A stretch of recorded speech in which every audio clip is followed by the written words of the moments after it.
Non mais vous êtes vraiment venus pour savoir ce que je pense des Tuches 5 ?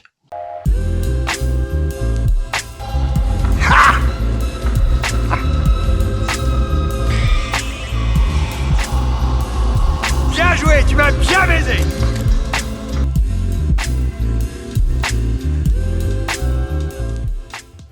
Salut tout le monde et bienvenue sur Écran Fou. Et aujourd'hui, quoi, vous pensiez vraiment que j'allais vous parler des Tuches numéro 52 ?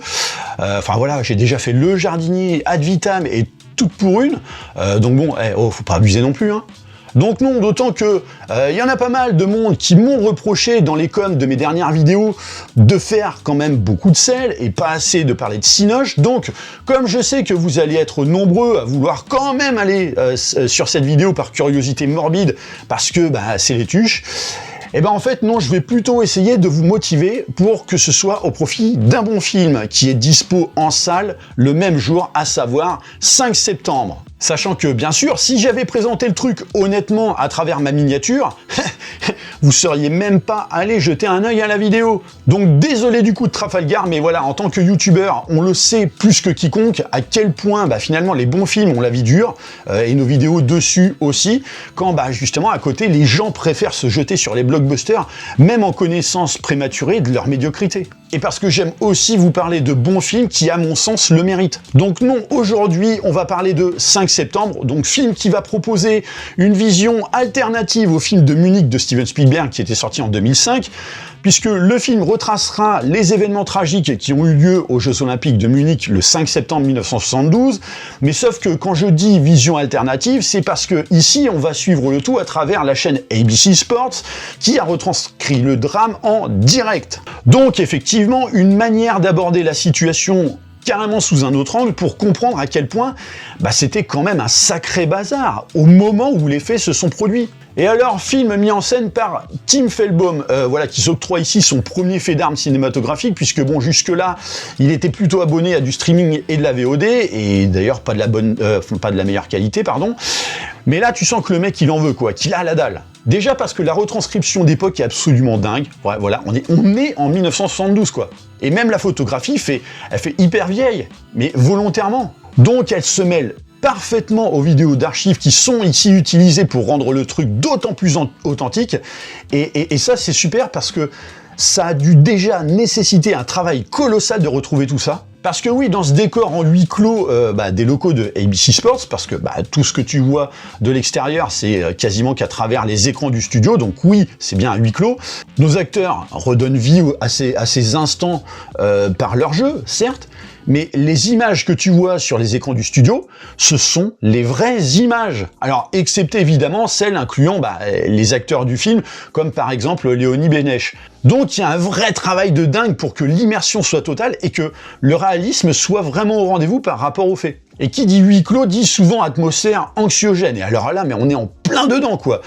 Déjà parce que l'événement qui est suivi n'a rien d'un moment de détente, hein, voilà. Et ensuite parce que le film joue sur le concept de pression médiatique. Et plus encore quand ici on est sur une chaîne dont la spécificité est de faire du direct, mais du direct sportif. Parce que là, effectivement, de base, on suit les employés de la chaîne ABC Sports, qui sont donc taskés pour transcrire les Jeux Olympiques en direct, mais qui, au moment de l'acte terroriste, vont vraiment faire face au dilemme absolu du fait de leur aptitude au direct, justement. Est-ce qu'on continue de diffuser les jeux comme c'était notre contrat au départ, ou est-ce qu'on couvre médiatiquement l'événement tragique ? Et là, entre forcément le questionnement moral et éthique de savoir comment servir au mieux les intérêts aussi bien de la chaîne, de l'événement, mais aussi des spectateurs dans un moment aussi crucial. Et le film de jouer cette carte, de remettre au centre du débat médiatique l'importance, voire même la gravité parfois des faits, avant l'ambition de scoop, amenant même des fois à des guerres en interne. Eh oui, parce que rappelons quand même qu'on parle de la mort en direct, quoi, en 1972. Et même dans le film, ils le disent, ils ont explosé les audiences au-delà de celles de Armstrong quand il a posé le pied sur la Lune, via un acte meurtrier suivi en direct. Et là où le film est plutôt fort, c'est qu'il ne s'attarde pas à présenter profondément les personnages, comme n'importe quel film romancé le ferait. Tout ce que tu as besoin de savoir sur eux, dans le cadre de ce film, tu le sauras sur le tas, ni plus ni moins. Donc les acteurs vont s'efforcer de coller au plus près de la réalité, mais sans surjouer l'émotion et sans faire de gras sur la personnalité de leur protagoniste. Non, le but ici, c'est l'authenticité. Et alors en plus, voilà le casting quoi. Bon, t'as Peter Sarsgaard, t'as Ben Chaplin, t'as Zinedine Soualem, John Magaro. Alors tout à l'heure, j'ai également cité Léonie Bénèche, et j'en passe. Et à aucun moment, t'as le sentiment de les voir à l'écran. Déjà parce qu'en fait, la transformation pour coller à l'époque fait son effet. Et ensuite parce que ils sont dans la retranscription pure. Donc certes, si le film vous paraît peut-être un peu froid émotionnellement parlant, à travers ses personnages, oui, c'est le cas. Mais parce que, d'une, c'est pas un moment de gaieté qu'on raconte, comme je le disais, et ensuite, parce que c'est tout simplement pas le but de faire dans l'émotion. Et de toute façon, ces gens n'ont pas le temps pour ça.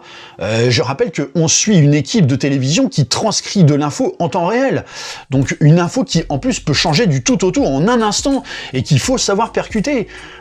Rebondir à chaque instant. Et le film, en fait, te le montre clairement. Et il n'omet pas non plus la dénonciation quand les médias ont aussi leur part de responsabilité, quand parfois des opérations peuvent merder, parce que leur soif de scoop peut s'avérer être un putain de caillou dans une godasse. Et à mon sens, ce film interroge sur tout ça, d'ailleurs bien plus que n'aurait dû le faire, par exemple, Civil War d'Alex Garland, qui était sorti l'année dernière, qui, à mon sens, abordait peu l'aspect critique des gens des médias, et notamment dans ce cas de figure, donc des reporters photographes. Alors que là, on y a droit, et sans passer par du romançage, si je puis dire, parce que simplement, on parle d'un vrai scandale médiatique, réel, et que le fait de le montrer suffit déjà à faire le taf de cette dénonciation.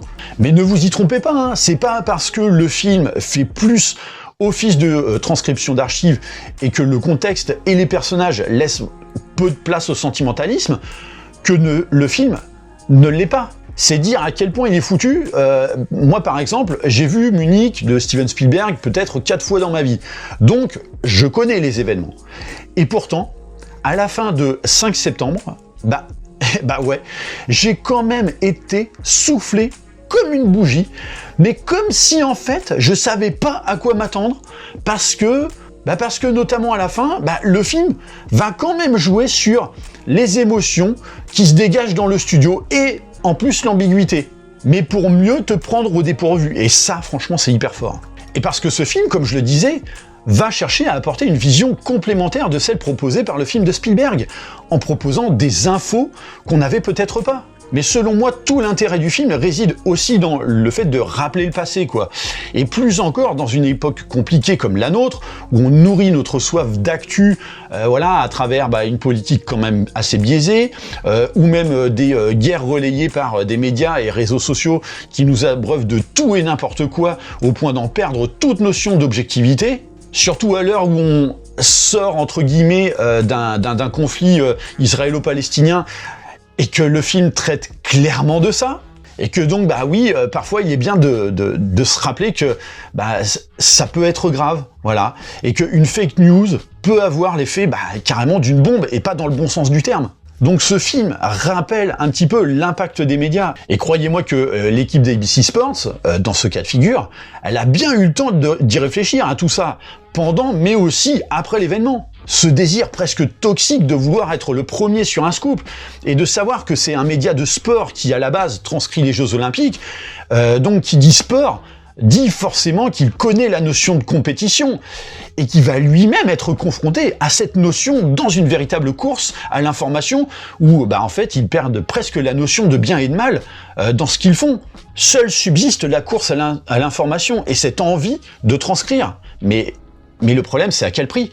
Et même la dernière minute, quand le dernier employé quitte les locaux d'ABC pour rejoindre sa voiture, avec l'ombre de la porte du bâtiment qui se ferme sur les photos des otages, une sorte de manière métaphorique de traduire ce que les médias deviendront à la suite de ce 5 septembre, comme en fait une simple page qui se tourne, juste une page, avant de passer au scoop suivant.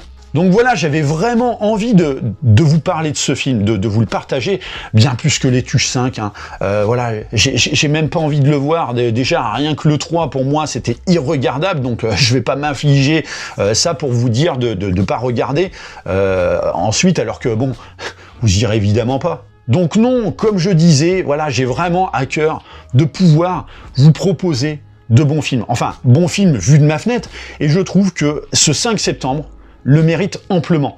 Et si l'affiche des Tuches sur ma miniature peut être effectivement un bon moyen pour vous de le découvrir, et tant mieux. Mais voilà, comme je sais que vous n'êtes pas nombreux sur mes vidéos de films moins mainstream, comme je le disais, donnez une chance à ces films, hein, ils le méritent, et vous aussi, vous méritez mieux que les cochonneries dont on vous abreuve au quotidien.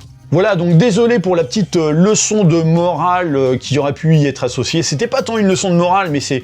Voilà, je veux me servir aussi de ma chaîne pour vous faire découvrir des bons films, même si vous en avez pas forcément cette curiosité automatique. Donc n'hésitez pas à me dire ce que vous pensez par rapport à ce film. D'ailleurs, même n'hésitez pas à me dire ce que vous pensez des Tuches 5, hein, même si moi, effectivement, je ne l'ai pas fait. Bien sûr, pensez à liker et partager la vidéo. Pensez à vous abonner à la chaîne de manière à vous tenir informé des prochains contenus. Et comme d'habitude, je vous dis à très bientôt pour une prochaine vidéo. Allez, bye.